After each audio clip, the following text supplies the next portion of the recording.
All right, folks, we are back. I believe this is episode 3. And let's see what we've got to do. We'll load up and go to our briefing. We just cleared an engagement. Next step here, review orders. We have to fire off, we have to fire off 8 Tomahawk land attack missiles at, I believe, Yulin. Parcel Islands. Oh, parcels. Okay, that's easy. Continue. Where are we at?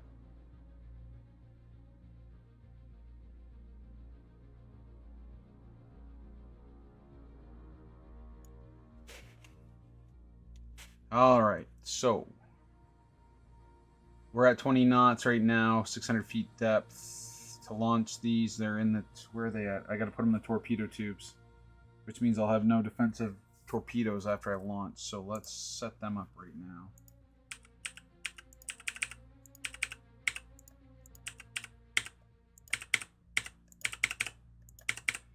Now the Tomahawks get preloaded with the GPS data, so we don't have to necessarily launch them at a certain point. So we'll go to silent running. We just launch is all we got to do. Conditions, we have a duct at 176. That's our layer. So let's go 200. Slowing down. I just launch. Launch and get out. Con sonar new contact bearing 329 designated Sierra 1. Con sonar new contact bearing 098 designated Sierra 2. Con sonar Sierra 1 is classified as escort. Con sonar Sierra 2 is classified as escort.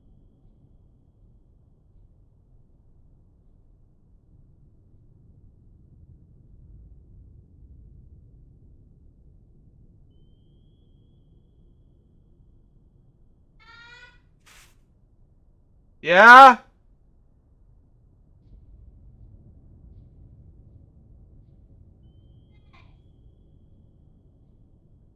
Honey, it's way too early, babe.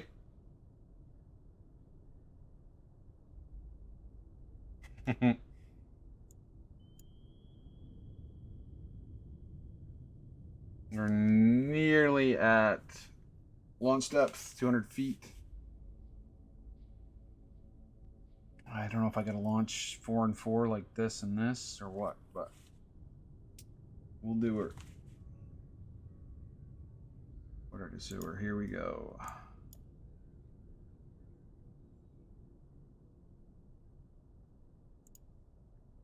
Shoot 2-1. Aye, sir.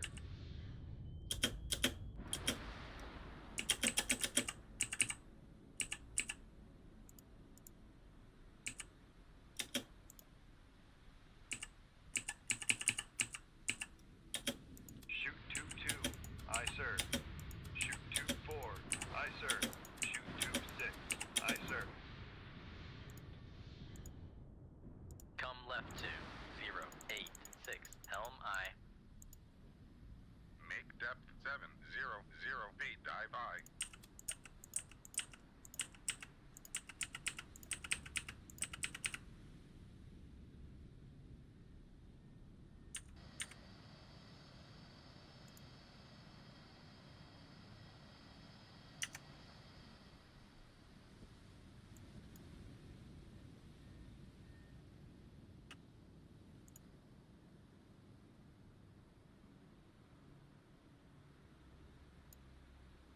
Make turns for 10 knots. Maneuvering aye. Con maneuvering. Making turns for 1. Well, that woke everybody up. There's 5 Con active sonar sonars lost going. contact. Sierra 2. Last bearing 1 And 0 we can 1. leave. Done. It's an easy mission. Let's do another one on this episode. Bullseye. I'm out of Tomahawks, so ha! I gotta go get a SEAL team now. Frig's sakes. I think. Yep. Frig. Alright.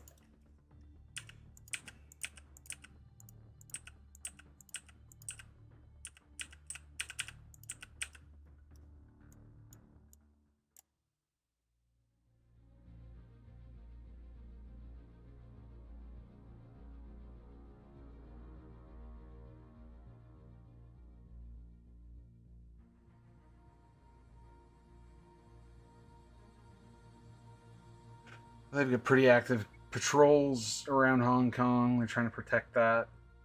We'll deal with that as we go. Man, I don't like having to go back to base every single mission. Where are we taking them? Yulin, okay.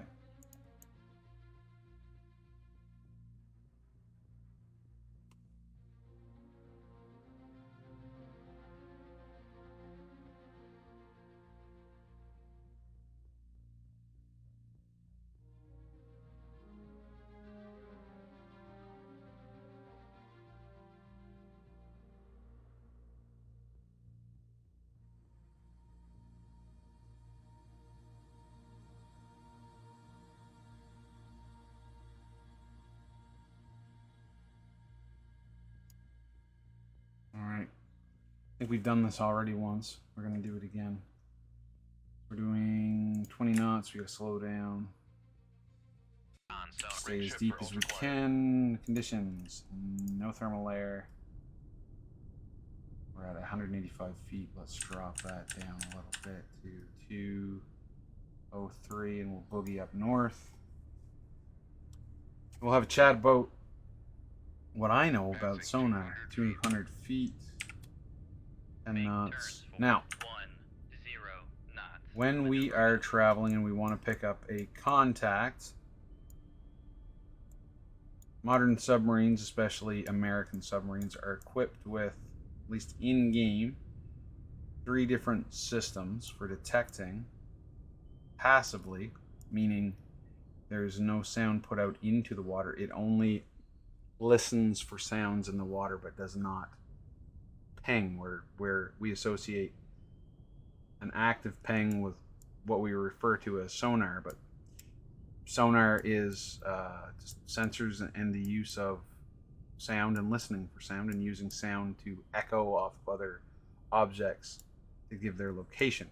So on modern submarines, this being the Seawolf class, they're equipped with a sonar array in the bow, which will listen and can send sounds out to basically illuminate other contacts with sound.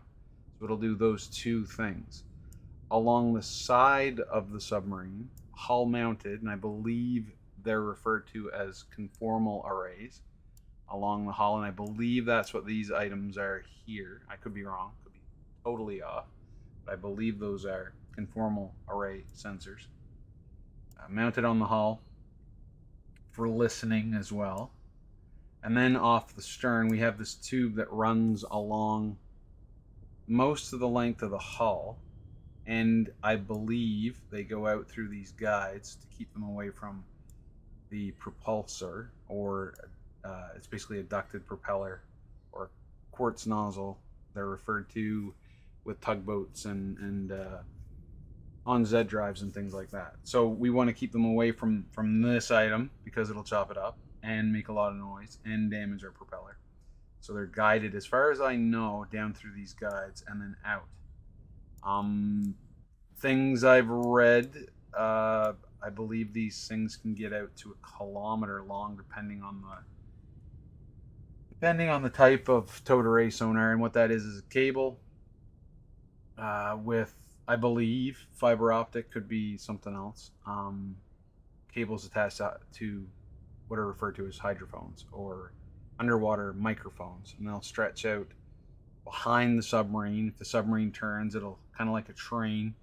That towed array will follow where the submarine's been behind it. And it basically flies in the water as long as the submarine's going fast enough to overcome gravity in the medium of water. So what the benefit of having this does is this bow-mounted sonar can only see where the submarine is not in the way, I guess is the best way of putting it. So the array is situated kind of 180 degrees from port to starboard, from port to starboard.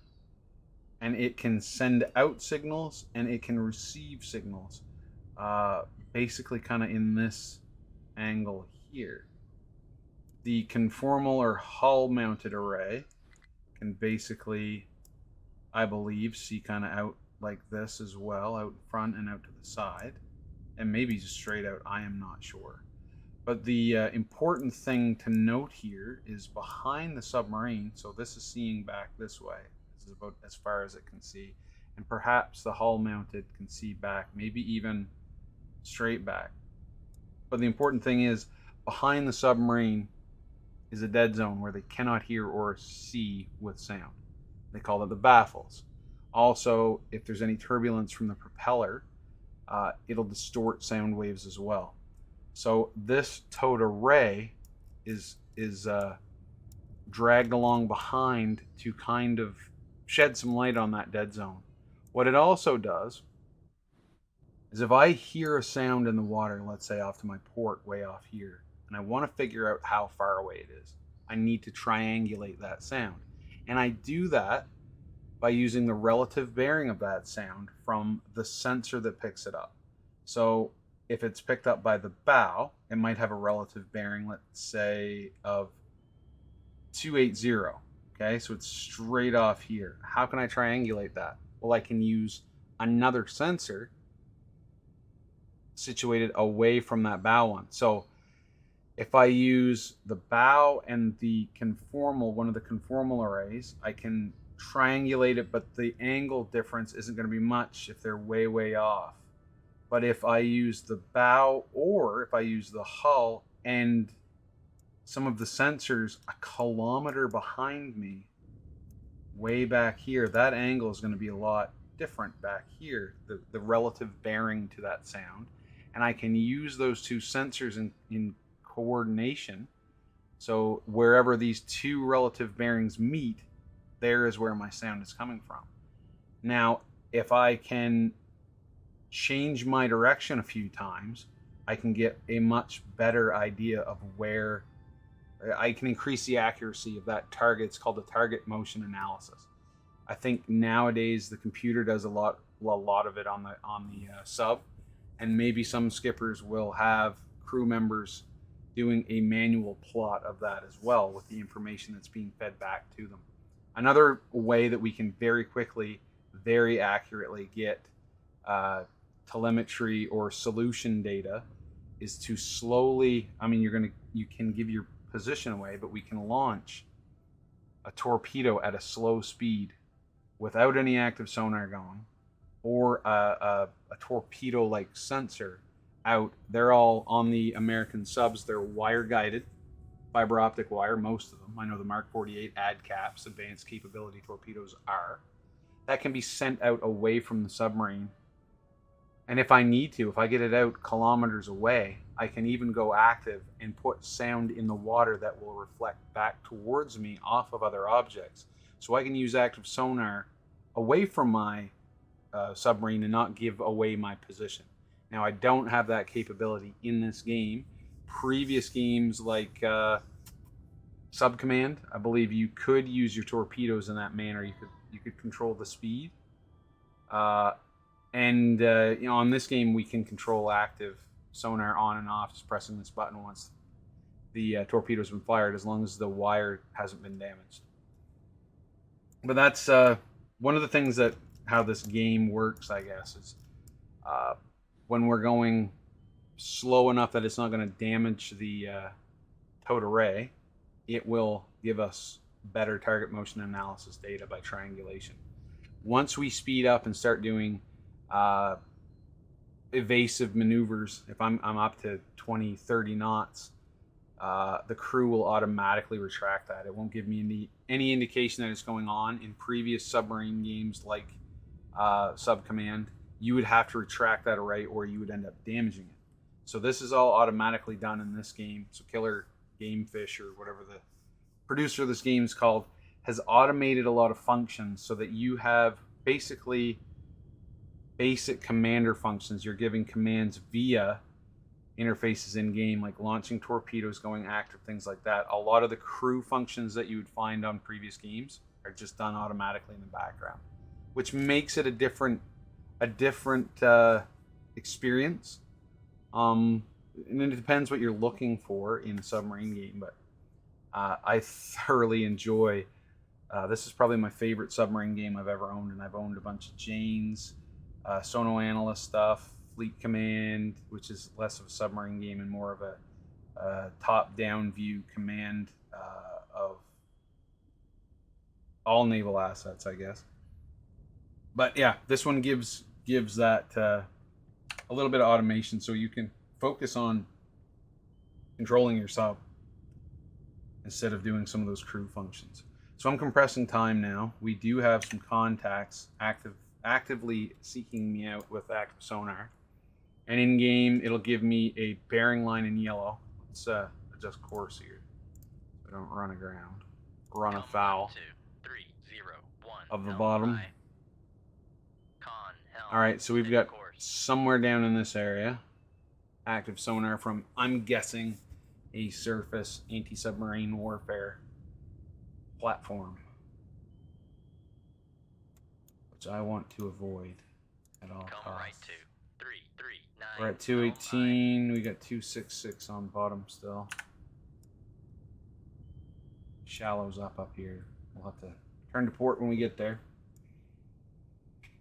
So with the game in elite difficulty, I can't see anything else until I get an accurate fix on it. I cannot see it in 3D. So that surface platform could be very close to me, and I won't know unless I do the proper things to figure it out.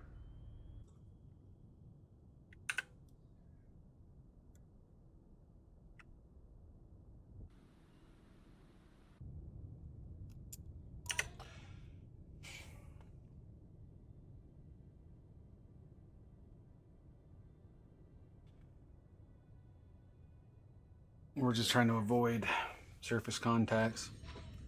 We'll cut time. And we'll come back once we get some action.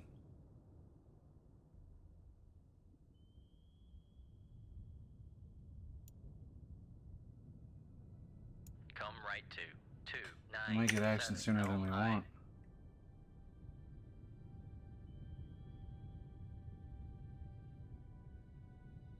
Rig ship for ultra quiet. Passing 200 feet.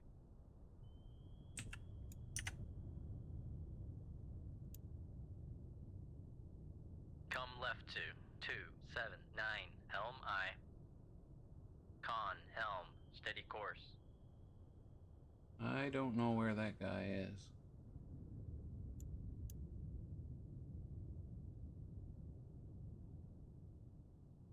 His bearing keeps changing. He might be down in here somewhere. 2, 4, 6.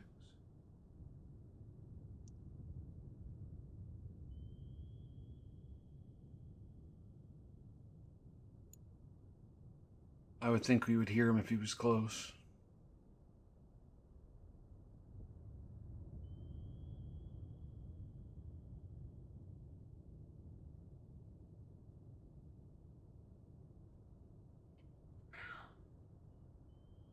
Oh, good.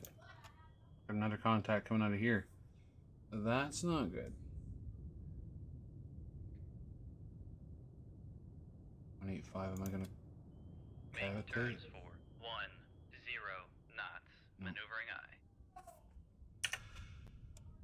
I. I just want to get out of the proximity of those two as quickly and quietly as possible. Con, sonar reports minefield ahead.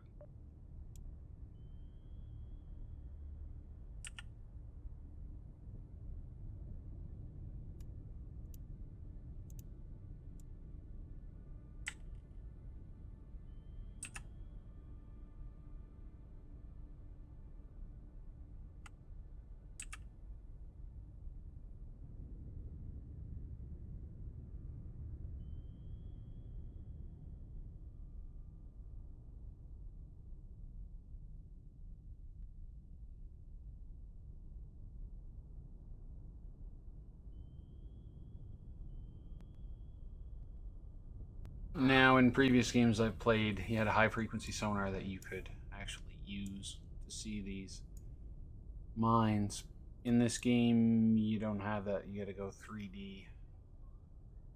And find them. There's one there. Looks like one there. One there. One there. They're up ahead here. Con, sonar reports minefield ahead. Con, less than 50 feet below the keel.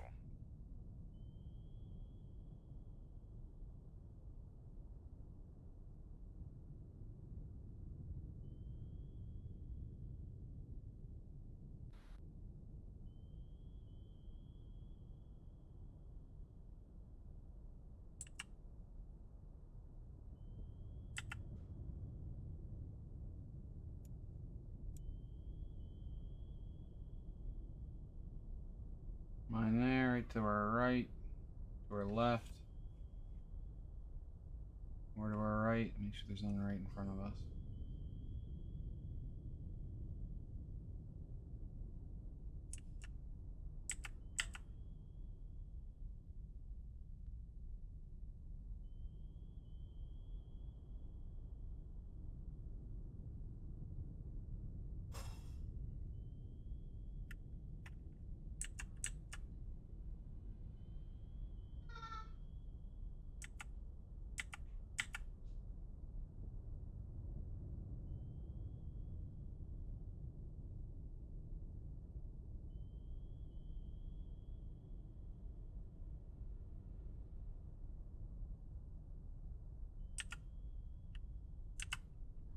Make turns for 5 knots, maneuvering aye.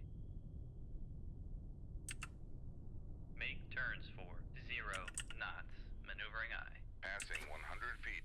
Okay, team's away, and I think we can get out of here. That's that. That'll be this episode. Thanks for watching.